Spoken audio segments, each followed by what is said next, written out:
There's always a lot, and I don't know how he juggles it all. Let's turn to the expert, Corin Hoggard. Corin, it's exhausting for me sitting here. I know sitting over there, it's a lot to pay attention to. What are the things that are really most high on your list that you're watching today? Well, I'm sweating a little bit right now, Rob. I've been sprinting all over the Capitol. I think one of the big things that is really important to folks in this building, not sure how much outside of this building, but maybe all the young moms out there can understand this. The Senate just voted that they will now allow senators and their staff members to bring their children onto the Senate floor. The Senate is considered the stodgy half of the building here. The House has already allowed this for I was told just a little while ago, 13 years or so. So the Senate is a place where, I can't go in there without my tie on. They didn't allow senators to bring water into the actual floor. That I didn't know. I'd not heard that before. I knew some of the other rules. Water? That's right. Couldn't even bring a bottle of water onto the floor, a clear bottle of water. They are, high on decorum.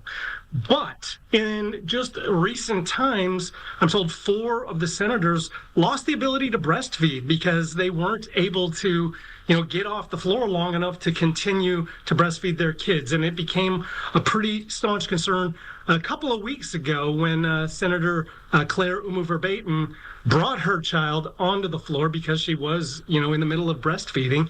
And he was there, she said, for 10 minutes. He behaved well.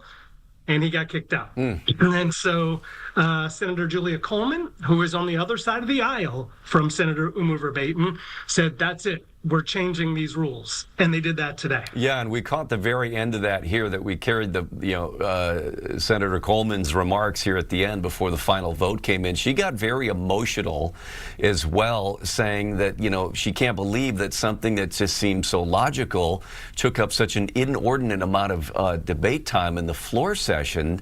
And again, ultimately passing it. But what led to kind of an elongated amount of time debating this? Well, more amendments were offered than they expected. So, the resolution that passed allows children of any age onto the floor now. There was an amendment offered that it would only be for children ages 1 and under, considering that breastfeeding was one of the main motivators for this. There was another one that said 5 and under. That one was amended to be 10 and under, and each of these amendments has its own separate debate, and they all took up a bunch of time. Another amendment actually added the staff members' children, and that one passed. One of the other amendments came from Minority Leader Mark Johnson, which would have sunsetted this rule after this session ends, essentially, January 1st of 2026. So if they wanted to continue it, they'd have to do this all over again next year.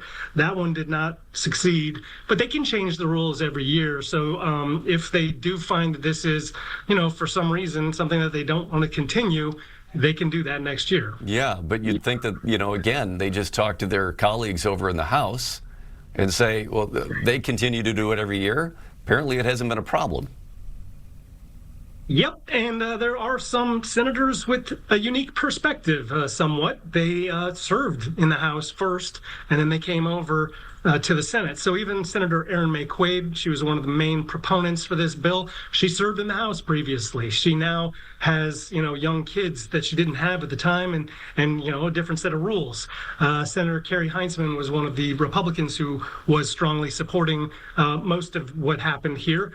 Her husband serves in the House, and he could bring his children onto the House floor for all this time. And so, that kind of difference between the two bodies has always been fairly stark. Like I said, the Senate is seen as the stodgy side, but this kind of brings them a lot closer together. And then one last thing. Were you surprised at all when you see Senator Julia Coleman at the end? I mean, the emotion, saying that, she ran as a new mother, and people saying you probably shouldn't do this. And then, there was some emotion there about trying to, be serving the state and serving her children at the same time.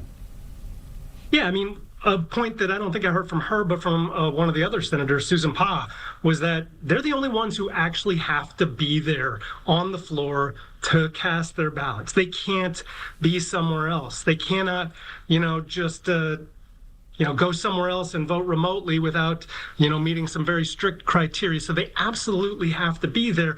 And that's a tug of war when you're a new mom. What you want to do, with your child and what you have to do for your job, and clearly very emotional for Senator Coleman, Senators May Quaid, Uma Verbatim, Senator Port, Senator Pa, a lot of them there, this is clearly very important to them and something that allows them to be the mothers that they want to be. Yeah. All right. Well, thanks so much for that, Corin. Appreciate you breaking a sweat to try to get back on here for us, because I know what that's like over there. I will say, you pointed out that debate was very long. They expected it to be about 45 minutes. It was closer to 2 hours, and because of that, they're not voting to repeal Cesar Chavez Day today. They'll do that tomorrow. Okay. Wow. Yep. Everything's in flux. All right. Thanks, Corin. We'll talk to you later.